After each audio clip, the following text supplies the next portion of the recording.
Another day, another reason to believe that basically crime does pay in Britain. 99.5% of criminals, we are now informed, do not go to jail. As few as 1 in 200 crimes results in a prison sentence. More than half the offences last year were committed by less than 10% of prolific repeat lawbreakers. So 10% of, basically dyed-in-the-wall crooks committed 50%, more than 50% of our crimes, and they're all spared jail. Offenders with more than 50 convictions to their names. Imagine standing in the dock, the judge or the magistrate, what's this guy's record? Oh, he's got 50 convictions to his name. Well, you've committed another crime, I'm not going to send you to jail. Well, that has happened on more than 50,000 occasions since 2007. Unbelievable. If crime goes unpunished, it will spiral. I know who can confirm that to me. Former Met Police detective, ex-Scotland Yard detective, Mike Neville. That's true, isn't it, Mike? If crime goes unpunished, it will spiral.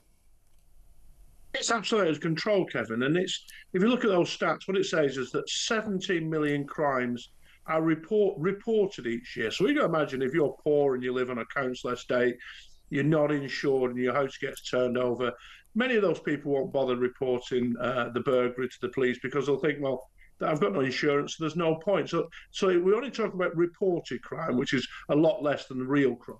And then, as you said, that the police only charge about 5% of offences. And then out of those, you go out of that 17 million crimes, about 70,000 people are sent to jail. So that's, as you said, 0.5% or 1 in 200. So if you're a criminal and you see, you can steal whatever you want, you can burgle what you want, you can attack who you want, and you've got a massive chance, a 99 out of 100, or more than that, 199 times out of 200 chance of not being sent to prison. And that just sends the wrong message to prolific crooks. We've got to do something, haven't we, very soon, because when you quite rightly, this is ridiculous. I mean, nearly 100% of criminals don't go to jail. And the idea that 50,000 times since 2007, people have stood in the dock with 50 convictions or more to their names. Think about that. They've been nicked successfully more than 50 times. They're standing in the dock. I don't care what they've done with that kind of criminal record to their name. They need to go to jail. They need to be told. Yeah, absolutely. And yet they're not. But, they stand in the dock, 55 convictions to their name, maybe 100 convictions to their name, and judges and magistrates, because they're told by the government prisons are overcrowded, don't send them to jail. This country is becoming a criminal's charter, isn't it? Well, it's incredible, isn't it? So firstly, somebody with 50 convictions has probably committed 1,000 crimes, because how many have they not been caught for? That's the first thing. And I've worked with young people in inner cities, helping them.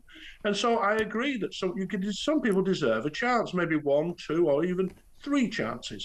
But when somebody gets their 47th chance, it's time just to lock these people up, because when they're in prison, people tell me prison doesn't work. When they're in prison, they can't burgle your house, attack my wife, or steal goods from my shop while they're incarcerated. And we're told that short prison sentences don't work. So I'll tell you what, let's try long ones, because we've been told for years that, prison doesn't work, they go in and they come out and offend again.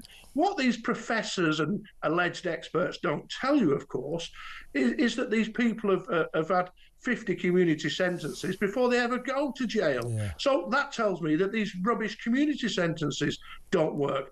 And having spoken to villains, because I used to interview criminals who used to give me information, there's one thing that criminals fear, and that is being locked up. They don't fear possibly having to do some community work where they don't bother turning up. Yeah, and anyway. The narrative now, Mike, isn't it? It's that, oh, well, short sentences basically aren't worth it. Well, they are when it comes to middle-class people who are irregular lawbreakers who suddenly find themselves in trouble. You chuck them away for 2 years, they'll never offend again. They will be horrified by their experience. So I reject the notion that all short sentences are a waste of time and there should only be long sentences. There should be sentences of all types, and more people should get shorter sentences, frankly, rather than being allowed to commit crimes 50 times and still not go behind bars. Well, these hyper-prolific criminals, the ones you refer to, these people who've got 50 or more convictions, they cause abject misery, and they often live on an estate, and they'll be stealing, burgling, assaulting, committing antisocial behaviour. And the people who live on that estate, who just want to live their lives and go to work and look after their kids, they have to endure the misery that these people create. So that idiot being put in prison for, say, 3 or 6 months, that's a respite for the people who are just decent. And the other problem here, of course, is, Kevin, you get to a tipping point, don't you, into society, where obeying the rules is the stupid option. So going to work and paying for stuff in a shop, when you start thinking, well, no, hold on a minute, that guy's just, he just cleared the shelf of all the meat and 3 bottles of champagne, and no one's attempted to stop him, and the old bill aren't going to do anything. People will see that, and more people, you get to a tipping point. As I say, most people obey the law because it's the right thing to do. They don't do it out of fear. It's the right thing to do. But when it becomes the stupid thing to do because everybody else is getting away with it, society starts to break down, and that's an awful thing. You're exactly right. I mean, the watchword now is don't work, steal stuff, and things will go very well for you. The police will leave you alone. You don't have to go to work. The government will always hand you out money. Everything is going wrong. Before you go, Mike, let's talk about Chief Constable Serena Kennedy. She's the Merseyside Police Chief who made such a balls up of it in the slipstream in the wake of those awful killings in Southport in the summer. She's the one who presided over the lack of information that was given to the public. She says the Crown Prosecution Service told her she couldn't release information about Axel Rudikabana, the then suspect, now of course doing life in jail for his awful crimes. Frankly, she screwed it up in spades. Anyway, the reason we bring her up is she is now retiring from the force at the end of August. I would have thought that your response to that is good riddance, isn't it? They definitely need a new chief constable there. As you said, it wasn't just lack of information that was spread about Axel Rudikabana. It was misinformation that was put out. And you know that I've been doing Freedom of Information Act requests, and people have been messing me around. No one's disclosing who put out those angelic schoolboy photographs. So who was responsible for that? And also, she oversaw that ridiculous campaign where Merseyside Police stood there with "It's an offence to be in it."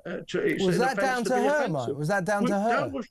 That's Merseyside Police. So that was, again, they had to apologise because, of course, being offensive is not a crime at all. So what we really need, and I've been dealing with the police force today, Hertfordshire, we've got a brand new chief constable who's really pushing things forward. And I've got to say, it's really pleasing to hear that somebody's trying new things. And so hopefully Merseyside Police will get a good chief who can push things forward and make the people of Liverpool safe. Because again, we had that young girl murdered in her house by the drug dealer who ran in Liverpool, shot the young girl, murdered her.